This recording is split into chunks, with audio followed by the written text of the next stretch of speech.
भारत के दूसरे सबसे बड़े रईस और मार्केट कैपिटल के लिहाज से देश का तीसरा सबसे बड़ा बिजनेस घराना यानी अडानी ग्रुप को लेकर एक बड़ी खबर सामने आ रही है।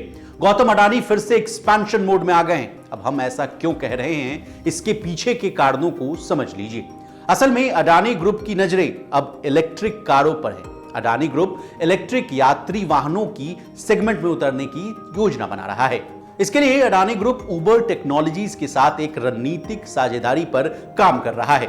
अब क्या है पूरी खबर, विस्तार से जानने और समझने की पूरी कोशिश करते हैं। सबसे पहले उबर और अडानी की बात करते हैं।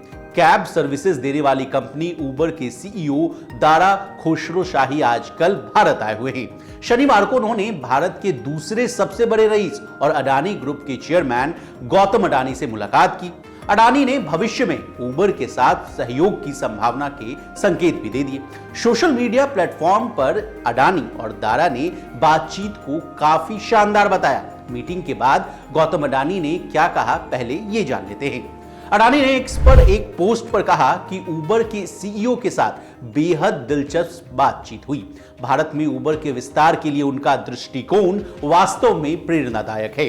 विशेष रूप से भारतीय ड्राइवरों और उनकी गरिमा बढ़ाने के लिए उनकी प्रतिबद्धता बहुत कुछ कहती है। दारा और उनकी टीम के साथ भविष्य में सहयोग के लिए उत्साहित हूं। इस पर उबर के सीईओ दारा ने अडानी की पोस्ट का जवाब देते हुए लिखा कि स्वादिष्ट नाश्ते के साथ भारत की अभूतपूर्व वृद्धि और बढ़ती उद्यमशीलता के बारे में गौतम अडानी के साथ एक बहुत ही शानदार बातचीत हुई है। उबर साझा गतिशीलता को बढ़ाने और ईवीज में बदलाव को तेज करने के लिए प्रतिबद्ध है। हम अपनी साझेदारी को अगले स्तर पर ले जाने के लिए तत्पर हैं। अब अडानी की प्लानिंग को आसान भाषा में समझ लीजिए। अडानी ग्रुप इलेक्ट्रिक पैसेंजर वाहनों की सेगमेंट में उतरने की योजना बना रहा है और उबर के साथ सहयोग से इसमें और तेजी आएगी। अडानी इलेक्ट्रिक कार को खरीदेंगे, उनकी ब्रांडिंग करेंगे और उन्हें उबर के नेटवर्क में जोड़ेंगे। बता दें, बसों, कोचों और ट्रकों जैसी इलेक्ट्रिक कमर्शियल वाहनों में अडानी ग्रुप की पहले से ही मौजूदगी है। हालांकि अडानी ग्रुप व्हीकल मैन्युफैक्चरिंग में नहीं है, लेकिन इसके पोर्ट और एयरपोर्ट बिजनेस में इसकी बड़ी इन हाउस जरूरतें पड़ती रहती हैं। अब अडानी की प्लानिंग से रूबरू हो गए हैं तो जरा उबर का क्या इरादा है ये भी जान लीजिए। उबर दुनिया भर में मौजूद अपने बेड़े को इलेक्ट्रिक वाहनों से बदलने की योजना पर काम कर रही है। दरअसल कंपनी 2040 से पहले खुद को जीरो एमिशन यानी कि शून्य उत्सर्जन मोबिलिटी प्लेटफॉर्म बनना चाहती है। इसलिए वो पेट्रोल और डीजल वाहनों को बेड़े से हटाकर उनकी जगह इलेक्ट्रिक वाहन लाने पर काम कर रही है। अडानी ग्रुप के साथ साझेदारी से कंपनी को इस दिशा में मदद मिल सकती है।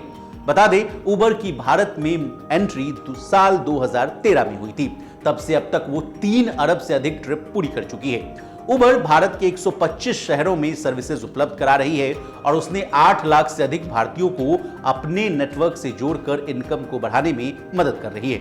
बता दें कि भारत में उबर और ओला में कड़ी टक्कर भी है। ओला भी ईवी पर दांव लगा रहा है और उसका एक आईपीओ भी आने वाला है। ऐसे में अडानी के साथ डील से उबर को काफी फायदा मिल सकता है। जाते जाते अडानी ग्रुप को इस साझेदारी से क्या फायदा मिलेगा ये भी जान लीजिए। ये डील अडानी समूह के लिए भी काफी फायदेमंद रहेगी। ग्रुप को कई अन्य फायदों के साथ साथ अडानी वन के विस्तार में भी मदद मिलेगी। अडानी ग्रुप अगले 10 साल में भारत के ग्रीन एनर्जी ट्रांसमिशन में $100 अरब का निवेश करने वाला है। साथ ही उसने 2027 तक सोलर मैन्युफैक्चरिंग क्षमता को 10 गीगावाट तक बढ़ाने की योजना बनाई है। बता दें, हिंडनबर्ग विवाद के बाद अडानी ग्रुप की कंपनियों का ओवरऑल मार्केट कैपिटलाइजेशन 2/3 तक रिकवर हो गया है। हिंडनबर्ग की ओर से लगाए जाने वाले आरोपों को देश के सुप्रीम कोर्ट ने बड़ी तफ्तीश के बाद खारिज कर दिया था। तब से अडानी ग्रुप फिर से अपने पुराने रंग और रूप में लौट गया है। इसी तरह बिजनेस जगत से जुड़ी तमाम ताजा तरीन खबरों के लिए बने रहिए हमारे साथ और देखते रहिए लोकमत हिंदी।